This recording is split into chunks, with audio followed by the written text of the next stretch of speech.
Our next stop for today's tour is Corrinth Baptist Church, which is marker number 13 on the historic trail. We're going to go inside and talk to someone here and find out about this church and the history behind it. Come on, let's go. I'm inside Corrinth Baptist Church, and I'm here with Arthur Barrett. He is the chairman of the deacons here at the church. And Mr. Barrett, how are you doing today? I'm doing just fine. You? Doing well. It's kind of chilly outside. I think it's supposed to warm up later. I'll be glad for that. According to the weather report, we're going to have some good weather this weekend. I am looking forward to that. Can you tell us a little bit about the historic background of this church, when it was built, that kind of thing? According to our record, the Corrinth Baptist Church originally from the old Union Mill area, and they started there in 1883. And in 1994, Union Mill purchased that little house from Corrinth for $600, and they expanded a little store there, which they traded the site where this church stands now. And this church started in 1894 under the pastor C.J. Whitehead, and they renovated. They had an old wooden heater according to the records, and years passed and they went to a furnace here, which was very exciting according to the record for the people, because they never sat in the church with a furnace in it. So they went through a lot of pastors. I was reading the record last night, and they have gone through a lot of pastors. So at this time, we are now pastor under the Reverend J.A. Calhoun, and he's been here 26 plus years. He's going his 27th year, and he's made a lot of changes. This sanctuary was renovated under his leadership, and we have bought a bus under his leadership. We started a daycare under his leadership, and we have a Still I Rise program here, which takes in a lot of the community children, and we're working with them, trying to get them a better start in life. So we are doing some great things here at Corrinth. I think we're actually going to tape the Still I Rise Evening with the Stars Gala in April, so we've been there for that before last year, I think, and I think that's a great program as well. Yeah, because we'll have that on April the 6th. I think we'll start around 5 o'clock. And the children are very excited about it, because some of these children, they get dressed up in their little outfits, and the girls in their pretty dresses, and the boys in their black suits. So we're getting ready for that. So. Well, I'm looking forward to it myself. Now tell us a little bit about the architecture of this building itself. What I know about it, this building was first had 4 windows, 2 on each side. When the first renovation, it went to 4 windows. But now on this renovation, I think it's come out, the sanctuary part now have 10 windows. The architect part of this church was done by, I don't know the guy from Columbia name, but he came in, he did the drawing for this building here now, which was renovated in 1991. So that's when we built the fellowship hall over there. So the pulpit was restructured. The what you see back here now, our baptism pool, has been restructured, because it used to be in the floor right here where the choir stands sit. So we had 2 choir stands at the time, one on this side and one on this side. So they did away with that and put 1 big choir stand. So the pastor always tell us when he get ready to preach to leave the choir stand and come down here, because he don't want anyone sitting behind him, which is a great thing. Now, can you tell us some interesting facts maybe about the church that people out there don't know? Now, you mentioned the original church was bought for $600. That's amazing, because it just shows how much times have changed. But anything else that you can think of that's different? The church membership list, and at one time we had about 225 members here. At this time we have about 110. And I was just going through checking off those that I knew that have passed on. So we have lost a lot of members. But Corrinth have taken on a lot of members from the Union area. And Corrinth now is continuing to try to bring people in, and that's our job as an arm bearer to the pastor, is to try to bring members in from the street. Well, it's a beautiful church. And do you mind giving us a quick tour so we can give the viewers a little look at it? Yeah. Sure, I'll give you a tour. We're going to start in the vestibule out front, and we'll come through the sanctuary, and we'll go over in the fellowship hall. And we have a upstairs what we use now for a supply room. Used to be the old kitchen up there, but we have the kitchen on the other side now. So we'll give a quick tour. All right, thanks. Sure. Thank you. You all have a good day. God bless you.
I'm here with Miss Ruby Peak, and she is the director of the Child Care Center here at Corinth.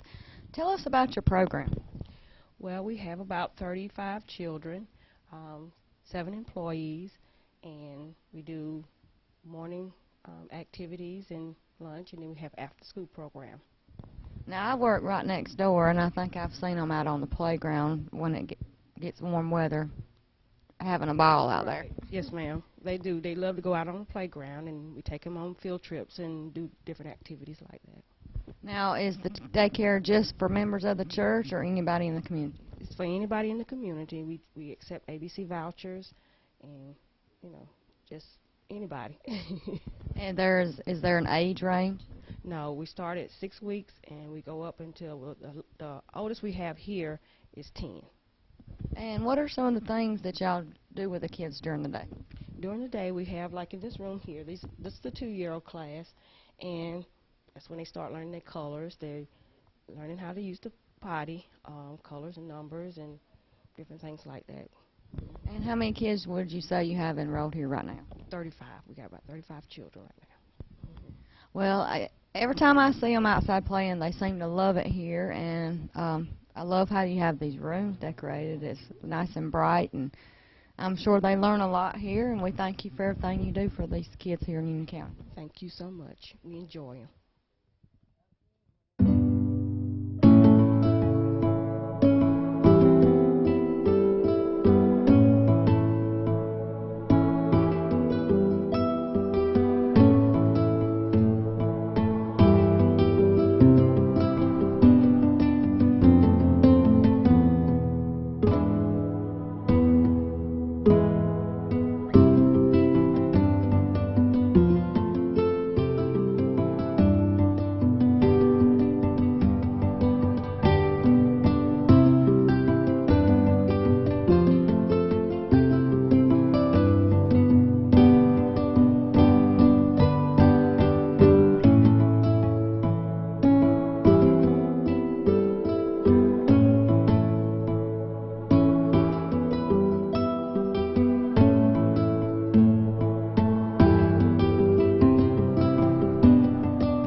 Thanks for joining us on the second segment of the Union County Historical Trail Tour. We want to extend a special thank you to Miss Lawson, Father Miller, Mr. Barrett, Miss Peak, and also Mr. Will Boyles, the Tourism Director, for today's show. As always, we appreciate you for watching us, and for Channel 14, I'm Melissa Lawson.